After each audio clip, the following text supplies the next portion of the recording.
जय सीताराम भगवत प्रेमी मोर प्रिय दर्शक मंडली मानू आज भिडियो रे पुणी थरे स्वागत।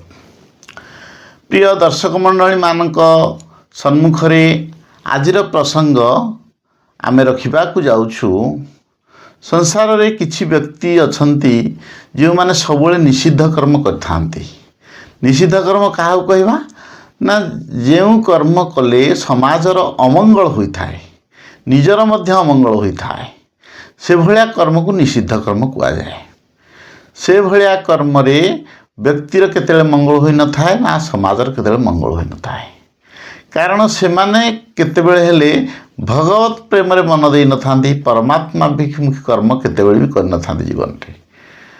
किंतु ता मध्य रे किछि व्यक्ति अछंती जे माने भगवत कर्म सबले करंती, परमात्मा को निमित्त भजन जप प्रार्थना समस्त कर्म करती। करिया मध्य रे बेले बेले से माने कौन होती ना पथभ्रांति हो जाती, जद्वारा कि किछि कुसंगी लोक असत मार्ग कर्म करुवा लोक जो मान को निषिद्ध जो मैंने सब निषिद्ध कर्म करती से संस्पर्श में आसी निषिद्ध कर्म किछि किछि कर दियंती, जद्वारा कि सेमानंकर परमात्मा विमुखी होवाई समयटी अधिक लगी थाए जाए। कहीं सेमानकर पथ विभ्रांतकर हो पड़े। तेणु जो व्यक्ति मानकर यही भली निषिद्ध कर्म होता है भगवत कर्म करुथिया भितरे सेमानंकर उद्धार आज न होइछि काली हेब, निश्चित हेब। किंतु तापाई सेमाने जो पथ निज पाखर दूरे देइछंती, अथ सत्कर्मर जो मार्गटा को पाखर दूरे देइछंती, असत्कर्म को आपणी देइछंती, सेतेबेले सेमाने सिद्ध कर्म करथांती। किंतु जो माने परमात्मा विमुखी कर्म केतेबेले हेले कर न थांती, सेमानकर सबले निषिद्ध कर्म पाखरे होताए। किंतु जो मानकर ध्येय जे मु परमात्मा प्राप्ति हेबी सेमानकर निषिद्ध कर्म केतेबेले भी होई न थाए पाखरे। जो व्यक्ति माने किछि किछि परमात्मा कर्म करिया मध्य रे निषिद्ध कर्म केतेबेले किपरि थर थर होई जाय थाए।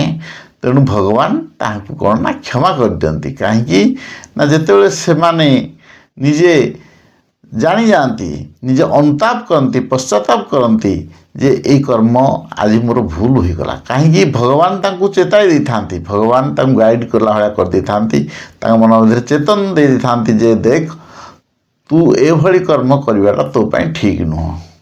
भगवान आम भितरे प्रेरणा दियंती। तेणु जेहेतु से माने सब भगवत अभिमुखी कर्म सब करती, परमात्मा अभिमुखी कर्म करती, तेणु असत कर्म जदि केतेबेले केमती होगला, ये निषिद्ध कर्म होगला, ताहले कौन हम भगवान आम भितर किसी प्रेरणा दियंती, जो प्रेरणा को आम द्वारा कि आम जागृत हो उठा, जद्वारा कि नाई आम ये सब कर्म करवा ठीक नुह। तेणु यही भगवान अपार करुणा से सब भल मार्गट को दिग्दर्शन दियंती। तेणु जेहेतु से प्रथम उद्देश्य जे आम परमात्मा विमुखी हबू, तेणु से पाखु किछि समय अंतर भितर बा थरे थरे केतेबेले केमती निषिद्ध कर्म हो गले से पुणी पाखु दूरे जाए।